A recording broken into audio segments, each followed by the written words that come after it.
Cuando hablamos de magia siempre se nos viene a la cabeza ilusionistas con sus chisteras. Bueno, un poquito más grandotes que este sí, la verdad.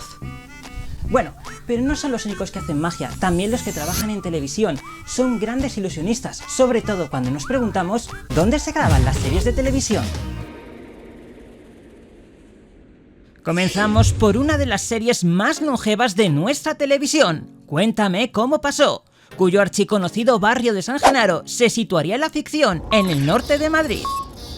En concreto en Val de Zarza, que fue el barrio que inspiró al equipo de dirección artística de esta serie para crear el hogar de los Alcántara. Pero Merche y Antonio son más de estar entre Pinto y Valdemoro. Y no porque según el dicho le den alguna copita de más, sino porque su barrio, en la realidad, se encuentra en este polígono industrial de Pinto. Aquí podemos ver cómo el pequeño barrio de San Genaro queda recreado en la fachada de estas naves en cuyo interior se encuentran los decorados de la serie.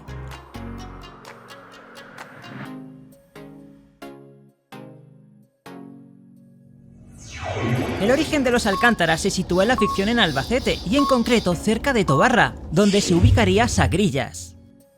Pero para visitar la plaza de este pueblo ficticio tenemos que viajar en la dirección contraria, hasta una pequeña aldea de Segovia que no llega a los 50 habitantes, llamada Arahuetes.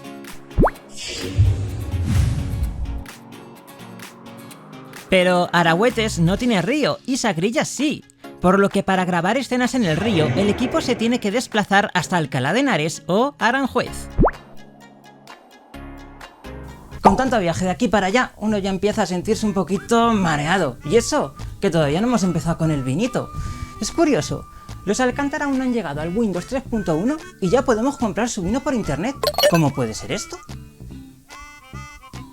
Parece que los Alcántara se han colado en el Ministerio del Tiempo, pero en realidad no. La venta de este vino es un guiño que dos empresarios hicieron a esta serie. Pero mejor no bebamos nada, porque cada vez que Antonio está en su pueblo y tiene que ir hasta su bodega, tiene que hacer unos cuantos kilómetros. En concreto, hasta un pueblo de Toledo llamado Vargas, donde se encuentra la finca Loranque, en la que se recrea la bodega de la Cruz de Sagrillas, y también el bar de carretera de Camino Albacete, que salió en algún capítulo de la serie.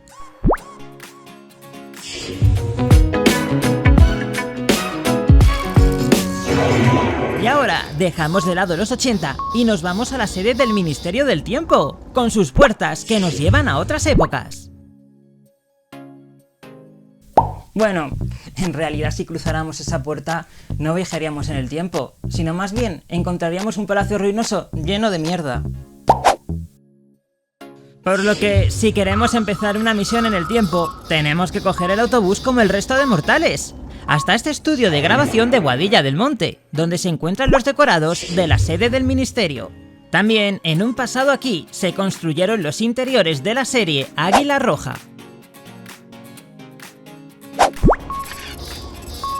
Y este solar, muy cerquita del estudio, les viene de perlas para recrear exteriores de cualquier época.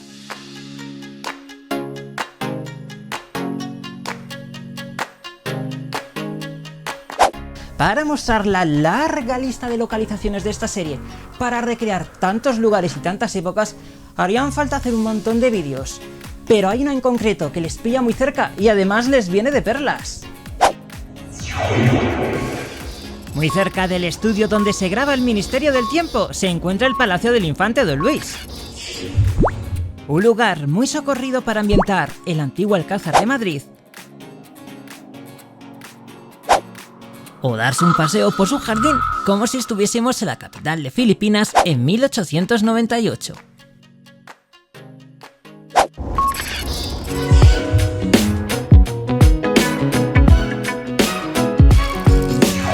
Y hablando de pasear, nos vamos de compras a las míticas galerías Velvet de la Gran Vía. ¿Pero qué hace Cruzara? Si esto no es Velvet.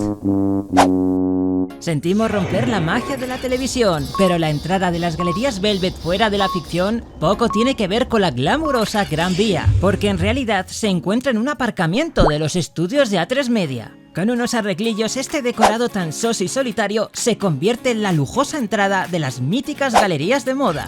Mientras que los interiores de la serie se graban justo al lado, en el plató del Teatro Antena 3 Televisión.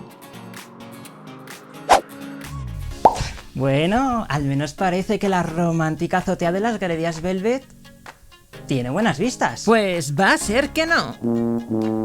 Porque en realidad se parece más bien a un tablao flamenco abandonado en mitad de un aparcamiento. Pero con unos arreglillos se convierte en el lugar más romántico de la serie. Por cierto, el spin-off de Velvet, Velvet Colección, aunque esté ambientado en Barcelona, también se graba en estos mismos estudios de A3 Media en Madrid. Por lo que su aparcamiento seguirá teniendo todo su glamour. Aunque claro, con la pequeña ayuda de unos efectos especiales.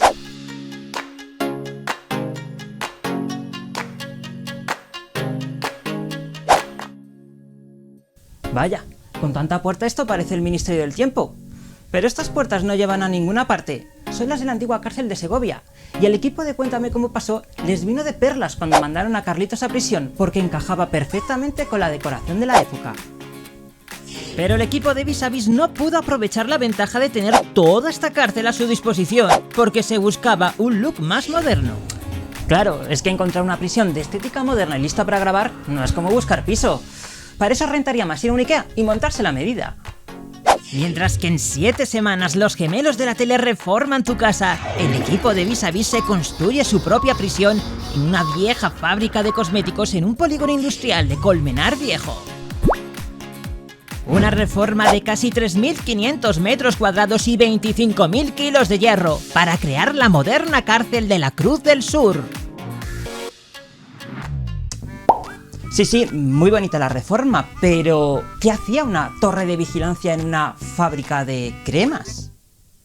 Este edificio también fue una fábrica de armamento y por eso se construyó esta torre de vigilancia para probar las miras telescópicas, por lo que este inmueble tenía el complemento ideal para la grabación de la serie. Esta nave con torre de vigilancia incluida se convirtió en un auténtico Ikea de las cárceles. Wow. Tanto es así que la Fox y Globo Media quisieron grabar ahí una tercera temporada de Vis a Vis creando una nueva cárcel a su medida. Pero claro, otros cacos de la tele se les adelantaron. Porque la cárcel de Cruz del Sur es también el interior de la Real Fábrica Nacional de Moneda y Timbre. El equipo de La Casa de Papel reutilizó el mismo plató de Vis a Vis, por lo que en realidad nunca hubo asalto a la codiciada fábrica de billetes, ni siquiera en la ficción.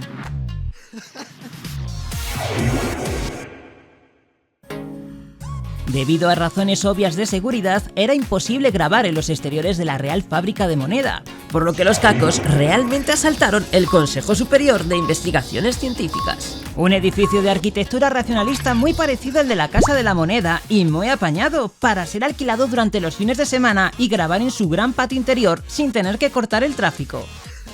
Pero, un momento, si en realidad no están asaltando la Casa de la Moneda, ¿de dónde vienen los billetes que salen en la serie? La codiciada máquina de hacer dinero de La Casa de Papel es en realidad la rotativa del diario ABC.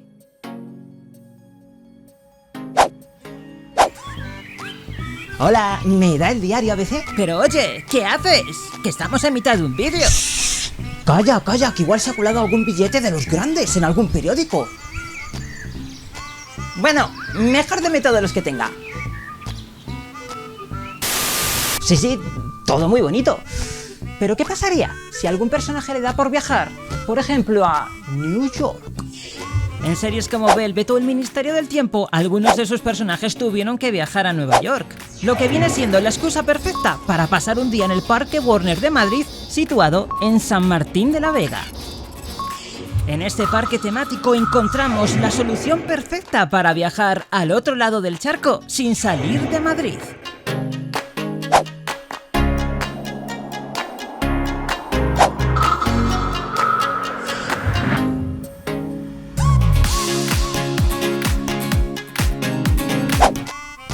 Pues qué apañados son esta gente de las series, ¿eh? ¿Y qué engañados nos tenían? Pero... ¡cómo mola!